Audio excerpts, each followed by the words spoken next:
Hi folks, it's Marvin Music with MedicareSchool.com, and we want to welcome you to tonight's edition of really our event, our Q&A time, an opportunity for us to be able to discuss things that are on your mind and your heart, things that you're concerned about with Medicare, maybe questions about your specific situation. That is the purpose of our event tonight.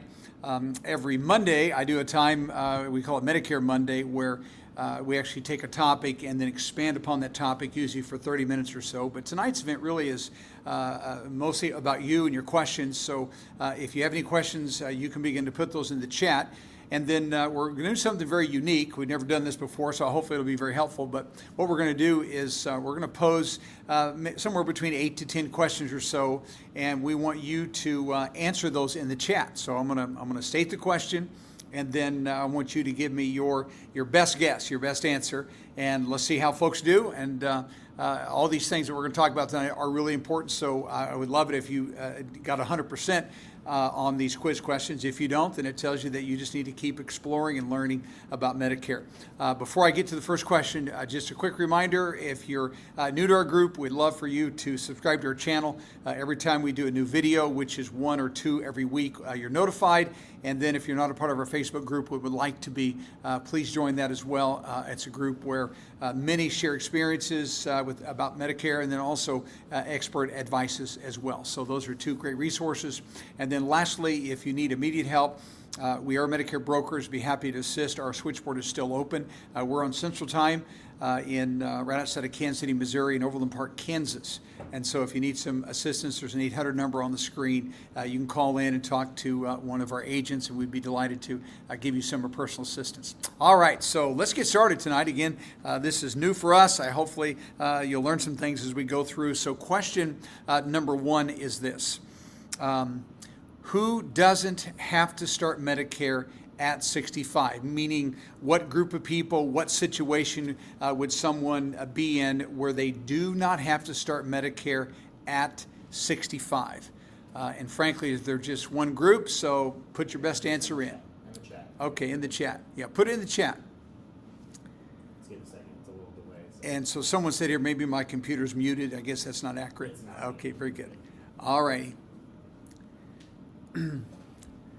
Okay, I'm going to give you another 30 seconds here.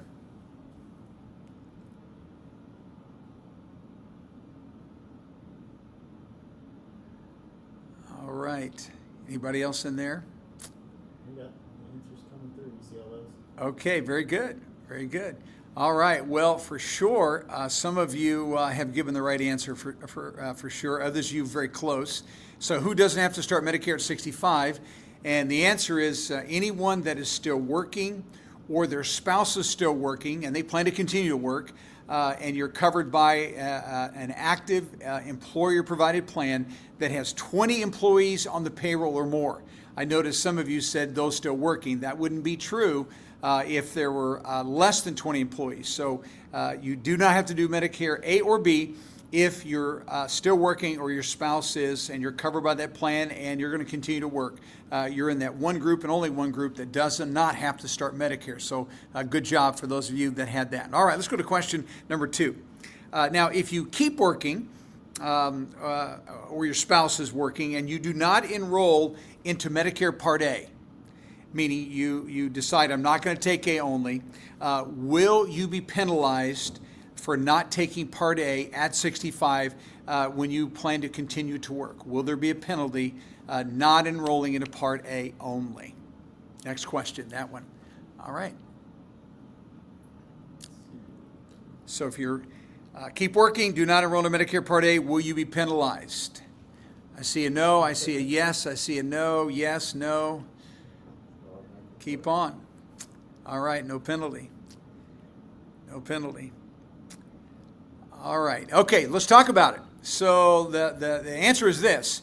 There will be no penalty on Medicare A as long as you have paid into the Medicare tax system for at least 40 quarters, 10 years worth of work, or you're drawing those 40 quarters from a spouse or an ex-spouse. So as long as we have 40 quarters, we have 0 premium for Medicare A for life, and there's never a penalty whenever we pick it up. We pick it up at 65, we pick it up at 75. It would not matter. There's never a penalty as long as Medicare is premium free, zero.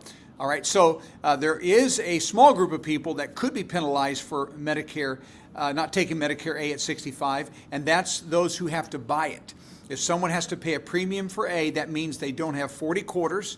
Right now, if you have 0 to 29 quarters, Medicare Part A costs $515 a month. If you have 30 to 39 quarters, Medicare costs $285 a month. And so if that group that has to buy it, 1% of the Medicare population, then you would be penalized. For every year we go without Part A when we should have had it, meaning we're no longer working, we have no active insurance, it's 10% per year, and they double the year. So if I go without 1 year, it costs me 10%. I pay that for 2 years. If I went out 2 years, it's 20% added to my premiums, and I pay that for 4 years. So the majority of you would never have a penalty because, again, you have the 40 quarters. All right, so great job. Let's go to question number 3. What group of people will be automatically enrolled into Medicare A and B at 65? What group of people or what situation would a person be automatically enrolled into Medicare at 65? So let's answer the question. One group of people and only one.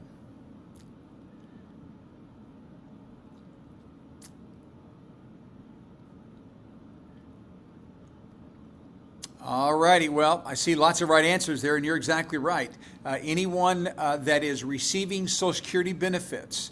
Now, I did see an answer, their disability, and that would not necessarily be the case. So let's go back. So there's 3 groups of people that are receiving Social Security benefits that will be automatically enrolled at 65, and that would be anyone that's receiving their own retirement benefits, spousal benefits, or survivor benefits, which is typically widow or widower benefits. So those taking Social Security will be automatically enrolled into Medicare A and B, and Medicare will actually mail them a card, and that card comes about 100 days prior to your 65th birth month. So if you're on Social Security right now and you're turning 65 in October, your card would have arrived this month. If you're turning 65 and on Social Security in November, then you'll get your card in July. It always happens that way. About 100 days prior to your birth month, you're going to be automatically enrolled. Now, those on disability, what happens with them, if they're on disability, let's say at age 50 or 60 or 45, they actually are automatically enrolled into A and B on the 25th month of having received their disability benefits. 25th month, their A and B starts. All right, and so they'll be automatically enrolled, but it's not at 65. At 65, they'll have a second opportunity to make some Medicare decisions, but they start 25th month. So that's the answer. Anyone that's receiving Social Security benefits. Good job on that one. Okay, let's go to question number 4. Under present laws, why would somebody still working not enroll into Medicare Part A only? Now, I emphasize present laws because this could change, and there's some legislation proposed right now that would change this. But right now, why would someone not take Part A if they're going to keep on working? There is a reason for this. Okay. All right, David, that was good. Anybody else? HSA contributions. That's right, you have an HSA. All right, very good, and you've got it right. That would be the reason right now that you would not take Part A, because once we take any form of Medicare, A or B or both, we cannot presently put any new money into our health savings account. Not everyone has one of those, but if you have one and you're going to keep working, then I would not take A or B for sure. Keep funding your HSA. Now, part of the new legislation that passed the House that's now in the Senate, they're trying to change that. They're saying that as long as you keep working and you're covered by a high deductible health plan and you have A only, you can still then, you will be able to contribute to an HSA. Now, that hasn't passed yet. I think it will. I'm not positive about every aspect of the bill, but I do think that's something that will change. But presently, enrolled in Medicare A or B, no new money goes into your HSA. So that's why we tell people, if you have an HSA, don't enroll into anything, just keep on contributing to the HSA. Very, very smart thing to do. Number 5, okay, those still working and you're on a small employer plan, we know you have to enroll into A and B at 65. And here's the question: how does Medicare define a small employer? And we someone alluded to this a little bit earlier, so this may be a little bit easier. But again, I want to make sure everyone knows that if you're on a small employer plan and you're still working at 65, then you have to take Medicare A and B. And so how they define it, all right, keep on doing it. You got it. I see Tom and Andrew, exactly right. 19 employees or less is a small employer. Now listen, that's the payroll size. They don't have to be covered by the plan. It means the size, of the payroll. And so that would be part-time workers, full-time workers, just anyone working at the company, payroll size 19 or less. That is a small group. And then what happens is the insurance company moves to the second payer position, and Medicare moves into the first payer position. All right? And so that's just like COBRA or like TRICARE. Small employer plans move to second payer. You've got to enroll in Medicare A and B in order for you to have good full coverage. All righty, so let's keep going then. Here we go. Those still working in, no, I'm sorry. What's the one thing that Medicare Supplemental plans and Medicare Advantage plans have in common? And there's only one thing. Those two systems are totally different, lots of differences, but there's one thing they have in common. If you have an Advantage plan or you have a Supplemental plan, you have to have this. What would that be? The one and only thing that they have in common.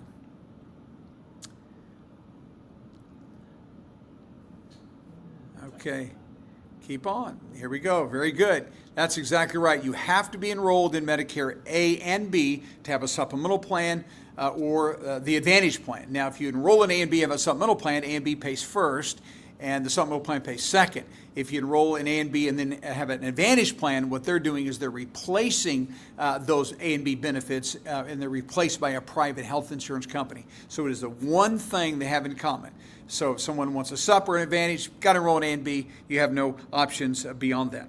Alrighty, now I want you to do this. I want you to name 3 major differences between Advantage plans and supplemental plans. There's a lot more than 3, but there's definitely a minimum 3 that you want to know if you're either on Medicare or making these Medicare decisions. 3 major differences between supps and Advantage plans. We know they have one thing in common, you've got to be enrolled in A and B. But what are the differences between these two systems? All right, starting to look for some answers in the chat here, Daniel. I don't see anything yet. Transportability, okay, that would definitely be a difference. Prioritization, limited providers, networks, good, good.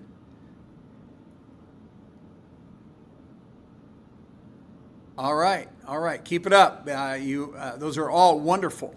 I will tell you, my top 3 would be number 1, networks. Supplemental plans, you can go to any doctor that takes Medicare, but with Advantage, you need to go to doctors that actually take the plan. So the providers are definitely different. With supplemental plans, we can almost go anywhere we want because 100% of hospitals take supps and 99% of all doctors take original Medicare. So you're fine with that. But with Advantage, you're going to have an HMO or a PPO, and those are definitely going to be limited for sure. So that is a big difference, the providers that are available to you. Number 2, and I know most of you put this in here, would be pre-authorizations. Supplemental plans never have a pre-authorization right. If doctor says you need something, Medicare says they'll cover it, yeah, the end of story. But if you're on an Advantage plan, they have the final say-so, and 70% of the services have a pre-authorization requirement. Now, they still may cover that, but they do have the right to delay it or to deny it, and that happens for sure about 1 out of 4 times. People have delays or denials, and so you want to make sure that you're aware. If you want, you don't want pre-authorizations, then you probably want a supplemental plan. And then number 3 for me would be the way you pay for them. Because a supplemental plan, we pay a premium and we're pretty well done. On Advantage plans, we pay as we go. We don't pay a premium, but instead we pay if we go to the hospital, we go to a specialist. So we pay as we go until we hit an annual max out of pocket. And then I think someone mentioned also permanency. So that's true. Supplemental plans are permanent. Advantage plans are 1 year at a time, and those can be changed. The insurance company can change whatever they want. They can pull the plan, improve the plan, decrease the plan, because they're just annual plans versus subs, which are written for life. And supplemental plans are portable. If you move away, take them with you. Advantage plans are tied to an area, not really to you. Okay, good job on that. Well, let's keep going. Here we go. Why is the 6-month period surrounding your Medicare Part B date so important? Why is this 6-month period surrounding, meaning 6 months before your B date, 6 months after your B date, why is that so critical for everyone? Everyone. And it is critical. Tell me why. We call this the Medigap OEP. So why is this period so important? All right, good. Okay, David, I saw you had the right answer there. And it's just what Ronald said as well. What happens is this 6-month period surrounding your Medicare B date is called the Medigap open enrollment period. And so in every state in the country, you have this 6-month opportunity, 6-month window tied to your B date. So if you start your B at 65 or you start your B at 70 years old when you retire and you are now on Medicare B, we have this window where there's no underwriting required to get a Medicare supplemental plan. The insurance companies have to approve your applications 6 months of your B date. So the way it works in most states is we actually can apply 3 to 6 months in advance. But once the B date starts, then my supplemental plan can go effective. But I still have 6 more months after my B date where I'm in the window where, again, I can get a Medicare supplemental plan of my choice. There's no underwriting. They're not going to ask you any health questions, check your medications. None of that is going to happen. And the insurance company must approve your application. But after that 6-month window of your B date, then if you want a Medicare supplemental plan in the future, then in almost every state, but New York, Connecticut, Maine, and Massachusetts, now you have to medically qualify. And the reason this is important is because there's some people that are unhealthy that if they don't get a Medicare supplemental plan within 6 months of that B date, they never will the rest of their life. And so you don't want to miss that opportunity. Again, no health questions, no med checks, nothing. They will approve that policy, but after 6 months, they can actually deny that, except in New York, Connecticut, Maine, and Massachusetts. Everywhere else, that 6-month window is critical. All right, very good. Do we have one more question, Daniel? Are we going to do the draw? All right, okay, last one. Let's talk about this, and I'll take your questions. But what are the 3 problems that people face when they don't enroll into Part D plans? And what I mean by that is they don't take a Part D plan when they retire and go on Medicare, or when they start Medicare at 65. What happens if they don't have a Part D plan? Now, remember, there's 2 ways we get Part D plans, and that is standalone drug plans or embedded within an Advantage. And so that would apply in both of these systems. If we don't take a Part D plan, we're going to have problems. What are those 3 problems? Okay, I see one of them. That's right. Keep on. There's 3 problems, and it's not just that one. Okay.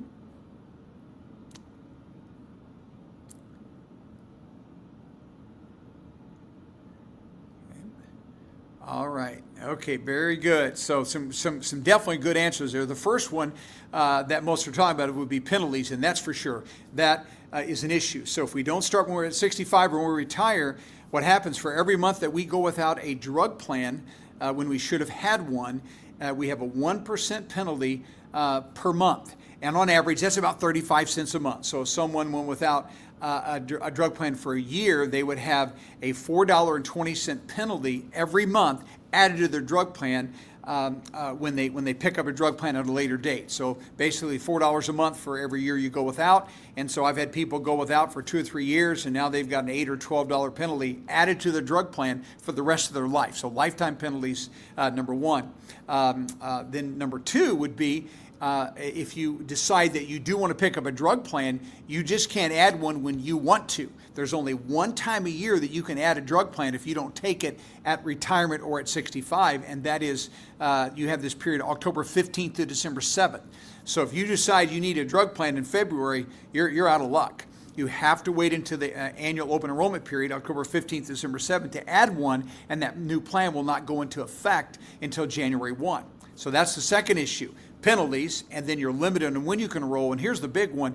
If you had some kind of a serious illness and you had expensive medications, now you're out of pocket for those meds because you have no insurance. Now, if they're generic meds, probably no big deal. But if they're expensive meds, you got a real problem. I have people regularly that take Stelara, I had two situations recently. One lady's Stelara, which I think is for Crohn's disease, maybe psoriatic arthritis, different autoimmune disorders.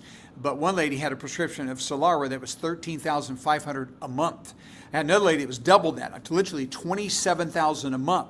But because both of these ladies had Part D plans, the maximum cap that we spend out of pocket on Part D plans is $2,000 for the whole year. And that just started January 1. So I need a drug plan if I want that the benefit of that $2,000 cap that Medicare has now established for all Part D plans. So that's the issues. You have penalties. You can only enroll once a year, and then if you don't have a plan, then you're going to be out of pocket. When if you had a plan, you'd be out of pocket no more than $2,000 for the whole year. So what's the moral of the story? Everyone needs to get a drug plan, and some of those are very, very low cost. If you get Advantage, it's embedded within.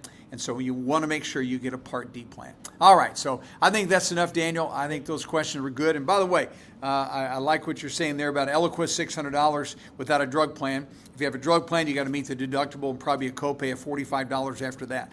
And so when you get expensive medications, they can be very painful without a drug plan. All right, so good job on all that. Hopefully that was helpful. I'd like to start taking your questions about your situation, things that you want to know that we can help you with this evening. Start putting those in the chat, and we will start taking those questions for, maybe 45 minutes to an hour or so. All right. So I'm going to answer Heidi's question. Okay, pardon me? It's on. Oh, Heidi. Okay, very good. And I agree, David. Everyone did a good job. How do you know what the best drug plan is? Okay. Well, there's a couple different platforms that you can go to. Our company has one. It's MedicareSchoolEnroll.com. Medicare.gov is another platform, but what you want to do is you want to go to a platform that actually will allow you to put your medications in their system. And then what that does, once you put in your medications, exact dosage and frequency, you pick out some of the pharmacies you like, anywhere from 3 to 5 different pharmacies, and then let that platform actually look at all the drug plans in your zip code, and it will shop them all. So it's going to look at them. I mean, literally within seconds, it takes all the drug plans and puts those in order. So again, our site is MedicareSchoolEnroll.com, Medicare.gov, same thing. And so put your meds in the platform, pharmacies, push the button that says shop plans. It looks at all the plans and it'll put those in order of cost and coverage. So the best plan at the top down to the worst plan at the bottom. So that's how you do that. And then every year you got to redo that to make sure you are on the right prescription drug plan, because you can change them if you need to. Okay, great question, Heidi. Let's keep going.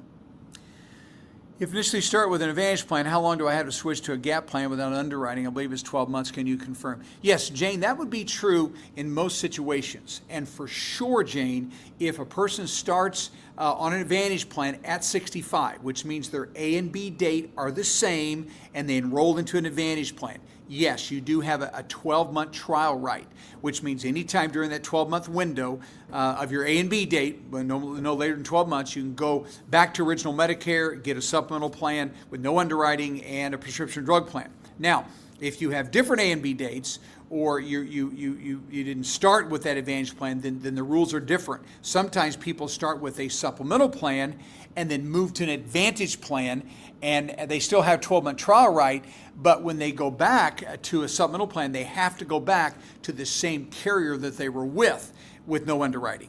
Okay, same carrier, same plan. And then there are some states where the trial right is tied actually to the B date. So if someone enrolls into A only and then gets B 2 years later, they don't have a trial right in some states. So you got to be very careful. Don't assume that everyone has this 12-month trial right unless they started with an Advantage plan at 65. Then for sure they do in all 50 states. 12 months, anytime, any reason of A and B date, you can go back, get a supplemental plan, no underwriting. All right? So it's not a hard, fast rule on that. There really does vary in situations and based upon states. All right, let's keep going. When I turned 65 years ago, I was automatically enrolled in Part A and B. I was not on Social Security, but my wife was. Is that why I was automatically enrolled? Well, I just wondered, Danny, if you weren't on Social Security, were you getting spousal benefits? Because no one is enrolled into Medicare A and B automatically unless you're receiving some form of a Social Security benefit. So I've never seen it. I've been in this business 16 years, and I've never seen that happen before. So those that are not receiving Social Security, you actually have to initiate that enrollment. Maybe your wife did it for you. I don't know that. Or if you're getting spousal, then I could see that. Spousal, survivor, or your own retirement benefits automatically enrolled. Okay, let's keep going. Alrighty, have you heard of Cigna drug plans have been sold to another company? If so, how does it impact those who are already enrolled in Cigna? Well, I do know that Cigna about 2 months ago was bought by the Healthcare Service Corporation, I think it's of America or whatever, some large company. I think they paid a little over $3 billion for Cigna. And so I don't think that was like an acquisition that I'd be afraid of. I think they'll do well. I know that just because a company was bought doesn't mean you have the right to change drug plans at this time of the year anyways. And so later this year, October 15th, December 7th, if you want to change drug plans, then you can select a plan. Your Cigna plan would carry you through the end of this year, and then the new plan would go into effect January 1. But there should not be really any impact to you whatsoever because they're going to honor that same plan for the 2025 season. All right, so there really is no impact at all. And then it may be a good plan for you the following year as well. We'll just have to see once the new plans come out. All right, let's keep going. David, is the dental insurance provided with Advantage plans as good as standalone dental insurance to either pay for dentures or implants? Well, David, I don't really think so as a general rule. The dental plans that are attached to Advantage plans, we call those really, it's like a dental allowance. Now, some of them are pretty good. They may allow you to go to any dentist you want. You may have to pay the bill, then they'll reimburse up to a certain amount, maybe $1,500 a year. Some of the plans this year only covered you for $1,000 and only covered for a preventive benefit. So it's really going to vary plan to plan. And so there could be some Advantage embedded dental that could be pretty decent, others mediocre or terrible. So I don't call those really as good as a standalone dental plan. The reason is because standalone dental plans, especially the ones that are PPO, you can go anywhere you want as long as that dentist will file the claim. If they don't, then you can get reimbursed. And what they have is they usually have much higher limits. We write some plans today that have a $5,000 annual benefit. Minimum's usually about $2,500. And so I like the coverage. All those have 100% coverage on preventive, usually 80-20 or 90-10 on basic services, and 50-50 or 60-40 on your major services. So I just think they're more of a comprehensive plan. Again, Advantage has some benefit, but I wouldn't, as a general rule, compare it to the quality of a standalone dental plan. I just would not. All right, next. I had to begin early because of disability, age 59. I will have one more opportunity to change supplemental carriers with no underwriting right. And yes, you will. Yeah, you'll have that's called Kim your IEP. Sorry, IEP2. IEP2. So whatever your birth month, it'll be 3 months before your birth month, and then 3 months after. It's a 7-month window surrounding your 65th birth month that you will be able to make any change you want. You can get a supplemental plan, no underwriting. You can pick up a standalone drug plan. You can do a new Advantage plan. So it's just as though you didn't have anything before. You got this new opportunity to reset the clock and get the coverage that you're looking for. And if you need help with that, Kim, we'd be delighted to assist in that area. Give us a call. All right, let's keep going. Who's next? Pretty basic one here. But Okay, good. What is the rule if you don't enroll in a Part B at 65 because you're still working and insured? Then retire. When do you need to enroll in B by? Okay, Carmen, the number one rule is you can do this. You do not have to take Part B at 65 as long as your employer or your spouse's employer, whatever your coverage is, has 20 employees on the payroll or more. You don't have to do A, you don't have to do B, okay? And so that's the rule. 20 or more. And then you retire. What do you need to do? So what I would do if it were me is once you've set your retirement date, and you know when that's going to be, around 60 to 90 days before you retire and lose the employer coverage, what you're going to do is you're going to initiate your special enrollment paperwork. It's called SEP paperwork, and it's very simple, 2 documents. One, you and your employer fill out. That's called the L564, and the other one you fill out. Okay, that's called the 40B. And the L564 verifies that you were working or your spouse was and had credible insurance coverage at work, and we have to verify that back to 65. So if someone is working at 65, they change jobs at 67, then they retire at 70, they'd have to have 2 of those L564s because we have to have every month accounted for back to 65, and we prove that with the L564 form filled out by your employer. Now, you initiate it, you actually complete Section A, but they complete Section B and then sign it and date it and get it back to you. And then you take that form along with another form that's called the CMS 40B, which basically is your name and social security number, and then you pick the date that you want to start your Medicare coverage, and you put that on the 40B form, okay? So what you want to do is make sure that you enroll in A, and you can do that online, A only, and then you can submit your B paperwork, okay? So it's really a very simple process. So that's what's involved, and down the road, if you need a broker, we'd love to hear from you, and we can assist in all that paperwork for sure. Okay, Daniel, who's next? Okay, I can apply for Medicare Advantage in California, and then if within 12 months change to Medicare and Supplemental in Tennessee with the lower premium, and that would be true. Yeah, and actually what happens, Code, just so you know, if you were, let's say you were on an Advantage plan and you were on that plan for 2 years or 3 years and then moved to Tennessee, when you move from one state to another, you're eligible for a guaranteed issue on a Medicare supplemental plan, meaning no underwriting. By moving and you're losing your Advantage, moving to another state, then you could get a supplemental plan in Tennessee with no underwriting. So you can actually go beyond 12 months. Now keep in mind, if a person was eligible for Medicare before 1/1/2020, that guaranteed issue product would be a Plan F. If you're starting Medicare after 1/1/2020, then that would be a guaranteed issue G plan. Again, no underwriting. So you're not bound to that 12 months. Now, if you do make the decision within the 12 months, then you could have any plan you want. You could do a G plan or an N plan or L or whatever you wanted. But if you make it after 12 months, you can still do it with that move, but it would be a guaranteed issue G or F, okay? Depending on your date of birth. All right, hope that helped. Let's keep going. Armando, can a person have Medicare Part A and B with a PDP and Tricare, or does it have to be one or the other? Okay, well, what I would do if I were you, number one, if I have Tricare, then you do not need a prescription drug plan because Tricare has an embedded prescription drug plan. So I've never had anyone ever do that. And so A and B, Tricare pays second, and it includes a prescription drug plan. And so what a lot of people in your situation are doing that are retired military, they're doing what's called an MA only plan. MA only means they're enrolled in A and B. They enrolled into a Medicare Advantage PPO plan that's designed for veterans or Tricare people or federal employees that retire. And what you get with that MA only plan is you continue to get your meds through Tricare, but now you're going to get your health care through the Advantage plan, and Tricare will coordinate with that Advantage plan. And the benefit is you get all the perks of the Advantage plan, but also you'll get some type of a credit back towards your Part B premium. That's called a Part B give back. And I've seen some of those as much as $150, $175 a month.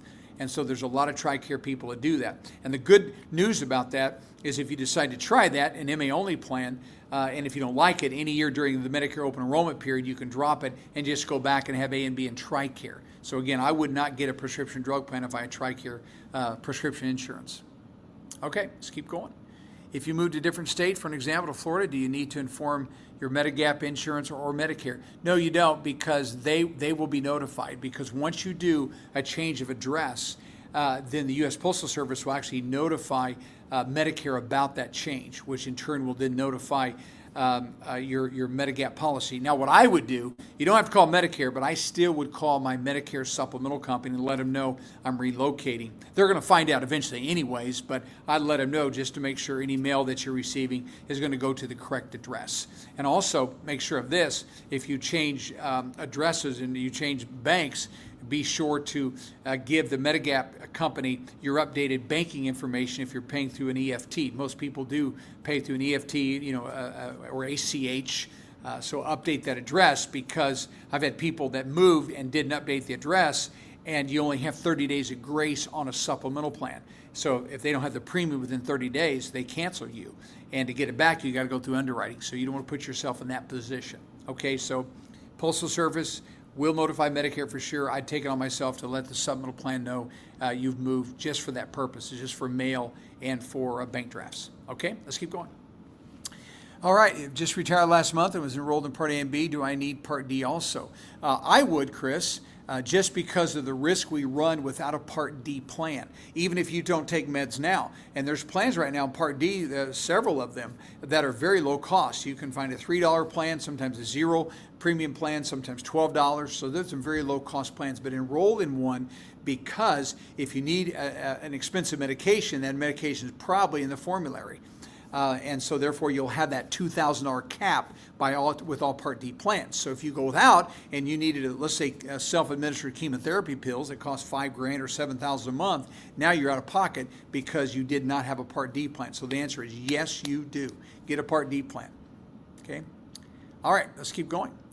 If I'm subject to IRMA, but when I retire, will no longer have a higher income, so I have to pay the extra cost for Medicare due to my income from earlier years. No. What happens is this. Once you've enrolled into Medicare A and B, Medicare will hear from the IRS what your modified adjusted gross income is, line 11 plus line 2A, from 2 years ago, and I think you probably understand that. So once they notify you and let you know that you're going to have an IRMA, then they also give you the right to appeal the IRMA or ask for a reconsideration. So if you've had one of 8 life-changing events, and if you want to look at those events, it's on the form SSA-44. And it shows you the different life-changing events. There's 8 of them. It sounds like in your situation, you would use work stoppage or work reduction. So you fill out the SSA 44 form, your name, your Social Security number, tell them when you retired, the retirement date, and you can as long as it's been within the last 2 years, and let them know what your new numbers are for 24 or 25. And then you will submit the paperwork to your local Social Security office, and they will drop off the IRMA. Okay, so if you have a life-changing event and that affects your income, and usually it does when people retire, then appeal the IRMA.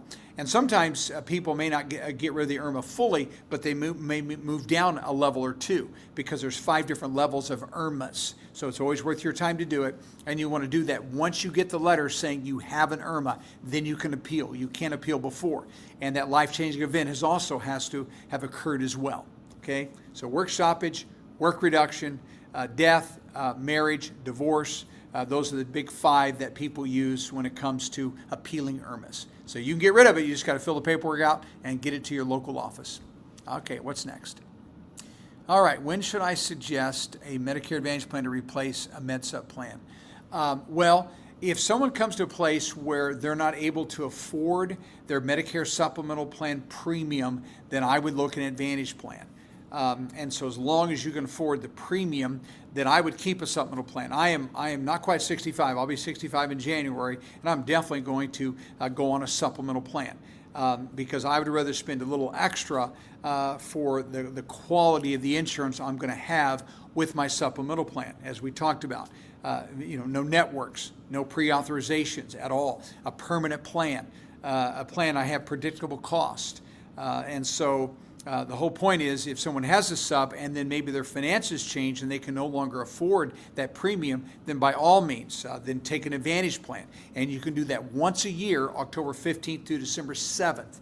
Your supplemental plan would last through the end of the year, and that Medicare Advantage plan would start January 1. So for me, it all comes down to budget. So if someone's financial situation changes, they can't afford it, that's when I would switch. I wouldn't switch because of the advertisements. In fact, I had a client call today, keeps getting bugged by Advantage plans, about the dental benefits and the hearing aids and all those kind of things. And I think those are great, but there's also some dark side to Advantage plans as well. So you got to weigh those out and see if it's to your benefit to really go on the Advantage plan, folks. And honestly, agents want you to get Advantage plans because we get paid more commissions. That's why people push them. Insurance companies make billions off of them. All right, so that's why they're heavily promoted. It's not because they're better coverage. It's because there's better commissions and profits for the insurance company. All right, next. It's kind of incomplete. But... Okay, Fernando, I have A and B. I have insurance with my company. My wife turns 65 in January 2025. When should we start looking for a supplemental plan? Okay, you say she turned 65 and she turned. So you think this is past tense?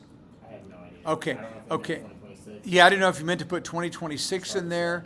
I would tell you this, if a person is approaching their Medicare eligibility, if they are still working or their spouse is still working and have a good company plan, you don't have to do anything. But and so I'm not sure what you're exactly asking, but if someone knows they are going to be on A and B and no longer have a company plan, then about 60 to 90 days prior to your Medicare start date is when I would start looking and shopping and comparing. Anytime 3 to 6 months in advance is fine to do that. He Okay. meant 2026. Okay, you meant 2026. Okay, that sounds good. So what I would do then is this. If it's 2026 and you know she's going to go on Medicare A and B at that time, let's back up the clock. And I would, if you use us, give us a call. Anytime after October the 1st would be ideal because she's going to need a 2026 drug plan and they come out right after October the 1st. Okay, October 1st to the 15th would be perfect. All right. Let us know if we can help. We'd love to do so. Okay, if I first enroll in a Medicare Advantage plan, stay with that for 2 years, then decide I want to switch to original Medicare for those after those 2 years, will there be any problems? Well, in most states, there would be one problem, and that is that you're going to have to medically qualify to do that. Now, if you're in New York, Connecticut, Maine, or Massachusetts, that would not be the case. You would be able to do that without underwriting. There is one state, and I'm sorry I'm blanking on it, but one state has a 3-year period of time. Did you know that, Daniel? There's some states 3 years. I forget who that is. I don't know if it's Maine. But anyway, so I'm not sure where you live, but most places, if you're on an Advantage plan more than a year, then you're going to have to medically qualify to get a supplemental plan. So to answer your question, yes, there could be a problem, except for 5 states in the country: New York, Connecticut, Maine, Massachusetts, and there's one more, and I'm sorry about that, I'm blanking on it. They have a 3-year trial right. All right, let's keep going. Here we go. Once you pick a supplemental plan, when can the price raise? Well, for most carriers, you'll see an annual increase at the policy anniversary date. So let's say I'm going on Medicare supplemental plan for the first time in July. Then next July, I would see some type of an increase. That's very common. Now, United Healthcare, they do theirs a little bit differently. They actually give you a deep discount when you buy a supplemental plan at 65, and then every year they remove 3% of that discount up until age 85. And so that's the way they do that, and then you can also experience a group increase with them. So it really looks like with United Healthcare, you're seeing 2 increases a year, but it's just 2 different types of increases, where the other companies combine those increases together in one. Okay, so normally it's 1, United Healthcare is 2, but it's not like you're getting a double increase. They just separate their increases where other companies combine the increase. Okay, hope that helped. Let's keep going. Okay, where's the best place to get a Medigap plan? Oh, well, MedicareSchool.com, my company. Please give us a call. We can help you. We're brokers, so we'll shop and show you different carriers, different plans. We'll help you get everything set up on Medicare A and B and a supplemental plan and a drug plan. And the good thing is, Stephen, no cost for our services. Any agent you use, whether that was us or someone else, you don't pay us. Insurance companies actually pay us. So the premiums are set by the insurance company, so the price to you is all the same. You do not pay us at all, or any agent. It's just illegal for agents to charge services like a fee whenever the insurance companies pay us a commission. All right? So give us a call. We'll do a great job for you. Been doing it a long time. Here we go. I know I want supplemental G, but don't want to be locked into the higher California premiums when I'm planning to move to a place that has lower premiums. As I understand, it is a lifetime plan. Okay, here's the way it works. When you move from California to another state, that state, that insurance carrier does have the right to re-rate you. And so if you move to a place where those rates are lower, it is very likely that you would see your premiums go down when you move. And if that doesn't happen, then as long as you're healthy, what you can do is you can always reapply for a new MedSup plan. with another company at a lower premium. And again, you may have to medically qualify to do that. But I do know that I have clients who moved from one state to another, and when they made that move, their premium actually went down. Okay, it can go up, it can go down. So California to another state would probably go down then. All right. Okay, anything else, Daniel? Here we go. If I had cancer 2 years ago and doing well now, what plan would you recommend? Well, if you can afford a Medicare supplemental plan, then I always recommend that for sure. So it boils down to that. I hope you never have a cancer relapse. You may be healthy the rest of your life, but I still like supplemental plans because I don't have to have networks, no pre-authorizations, no surprises.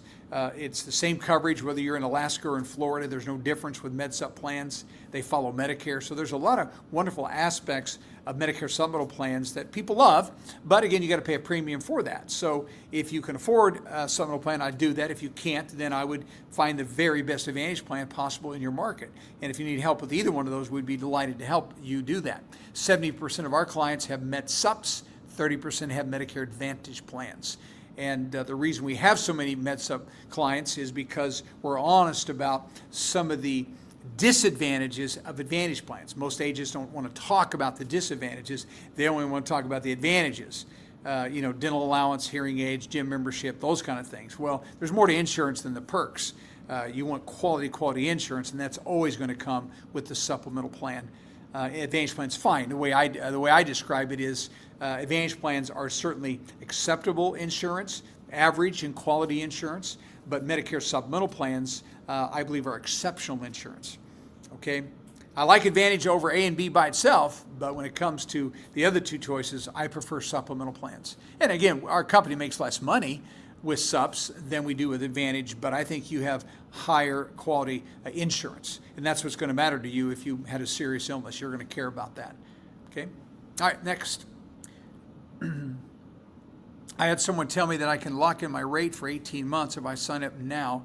Is this the case? Okay, that is very possible with certain carriers. So I'm going to say yes to your question. I wouldn't say across the board every carrier is going to offer that.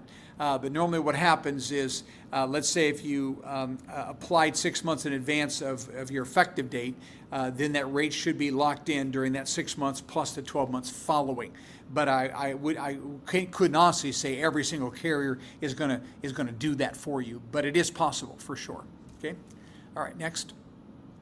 Okay. Would my wife and I still qualify for the UHG household discount if I'm on a G and she opts? Yes, absolutely. Yeah. So you get the multi-policy discount because you're with United Healthcare. So one has G, one has N, not a problem. Now, if one had G and one had a UHC Advantage plan, then that's not going to get you a household discount. But as long as you're with them, regardless of the plan, you will still get that same discount. Great question. Thank you. Let's keep going. All righty. Is there a need for a separate cancer policy with a gap plan?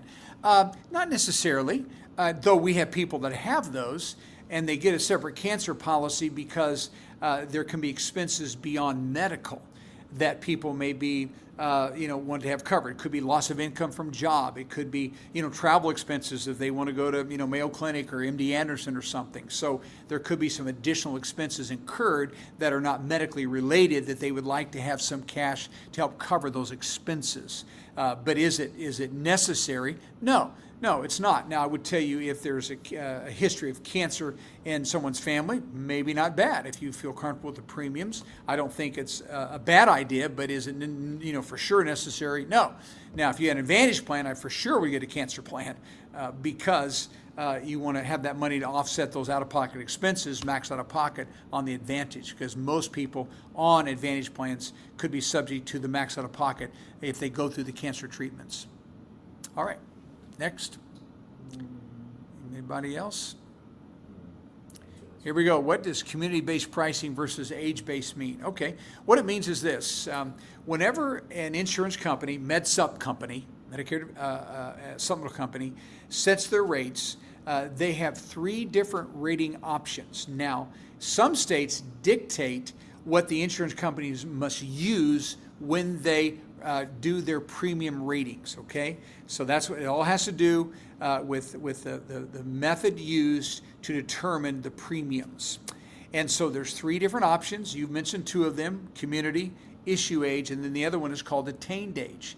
And it's normally the state insurance commissioner that dictates that or leaves it up to the insurance companies. So I think there's 8 states right now that require all insurance policies to be written community. And that means that everybody that's getting a Med Sup plan, regardless of age or gender or health status, they all get the same price. So the 65-year-old pays the same price as the 85-year-old with community-rated policies. And again, there's 8 states that require that. So if you live in one of those states, that's the way it's going to be. So the bottom line is the 85-year-old gets a bargain. 65-year-old's got to pay more than what would normally have to do in other states. So it's community-rated. Everybody pays the same, just based upon location. That'd be the only difference. So that's community. Issue age means that your initial premium is based upon your gender and your zip code and your age. But future price increases can only be a group increase. And all of them are going to have group increases. Community, issue age, or attained age. But issue age, once it's issued, your age doesn't matter. It's only the group increases that will affect your premium increases. Okay? Now, when it comes to attained age, which I know you didn't ask about, but that's another one, and that's initially your lowest premium. And then what happens with attained age, and by the way, this is what most states, what most insurance companies offer. Every time I have a birthday, so I start at 65, I have a rate, and then at 66, they're going to raise it a little bit, usually about $50 for the whole year, divided by 12, so you pay an extra about $4 a month as you get older.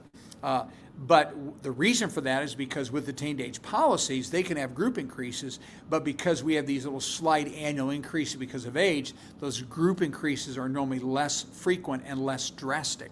All right, so as we compare those pricing methods, initially your community rated is always going to be your highest premium, issue age is next, and attained age is always low. All 3 of those can have group increases. When the insurance company is spending more money on claims than they are in premiums, they're going to raise the rates. The insurance commissioners will allow that. So community and issue have group increases. Attained age starts the lowest, little slight increases with age, and group increases as well. All right, so I hope that helps. There's a lot to that question, but that's the way it does work. Okay, let's keep going, Daniel. All right, is it true that Advantage plans are not available in Alaska? You know, I think that is true. Last time I checked, they do not offer them. And the reason for that really is because in order for an Advantage plan to work, there has to be plenty of doctors and hospitals and networks, and they really work great in large metropolitan areas. But when you get out in areas that are not quite as populated, don't work very well. All right, and so that's why they would not be offered in Alaska. I know there's some cities that are decent size, but if you travel about, you could be hard pressed if you had to find a network provider. So that's why I believe they're not in Alaska. Okay. All right, yeah, I'm from Wisconsin. What is the equivalent to G in Wisconsin? Okay, well, there is an equivalent G. So the way Wisconsin works, the way Minnesota works, as well as Maine, those are called waiver states. So they don't have supplemental plans with those letters, but they definitely have equivalents. And so if you want to call in, we write in Wisconsin all the time, and then what we do is we actually build a policy with some riders that bring you to the equivalency of a G plan. It's just not called that, but you can definitely get a G equivalent plan in the state of Wisconsin. Give us a call, and we can walk you through that process. All right, let's keep going. I can't afford a supplemental plan, but I have higher price medications for AFib. Any Advantage plan that can have good? Yes, in fact, for sure. And so, IRMA, give us a call, and we can find the right Medicare Advantage plan with the right embedded drug plan. Because what we'll do is we'll start with your doctors and your hospital choices, and then we'll add to that the medications that you take, whether you're taking Xarelto or Eliquis. Those are the 2 most common ones for AFib, and we find a plan that would have a 0 deductible, more than likely, on the drug plan, and then you just have some very reasonable co-pays for your medications, okay? Most AFib people are using Eliquis right now, maybe Xarelto, depending upon other heart issues, but normally that's going to be about a $45 to $47 copay for those AFib medications. All right, good question. Let's keep going. Can you provide your phone number for me? It's too small to see going across. Yes, it is we have a couple of them, but the one here is 833-833-3661. Again, 833-833-3661. And again, we have multiple 800 numbers, but that'll come right into our switchboard, and it's open right now. So if you need some help, call in, and they'll transfer you to an agent that I have personally trained, by the way. I train all of our agents, work with here in the office day in, day out. So very much a part of what's going on around here. And so I guarantee you'll be taken well care of. If not, let me know about it. Okay, let's go. Who's next?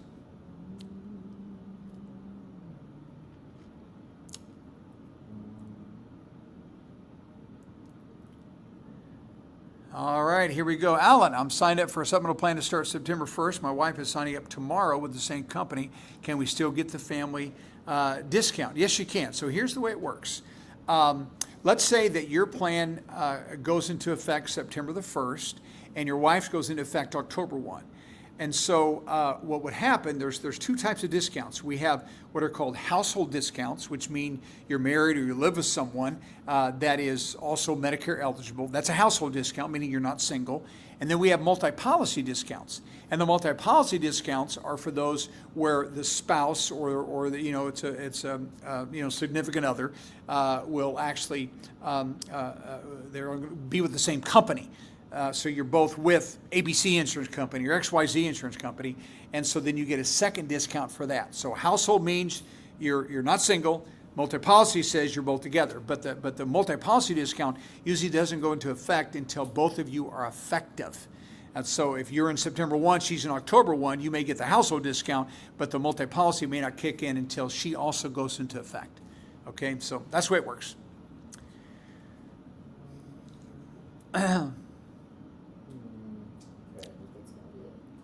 Pardon me? Okay, very good. Daniel says that's it. I guess a lot of the other questions are coming in. We've answered before. Folks, listen, thanks so much for being a part of our event tonight. We do this almost every Thursday, 5 p.m. Central Time. Tell your friends about it. And if you need to get further help, call us. And if you want further education, please go to our website, medicareschool.com. And I have an essentials workshop. It's 50 minutes full of great information for you if you want to learn some more. Medicareschool.com website, and the essentials workshop will help you immensely. Thanks for watching, and I'll either see you Monday night at 5 or next Thursday night at 5 o'clock for our live events. Have a good evening. Thank you.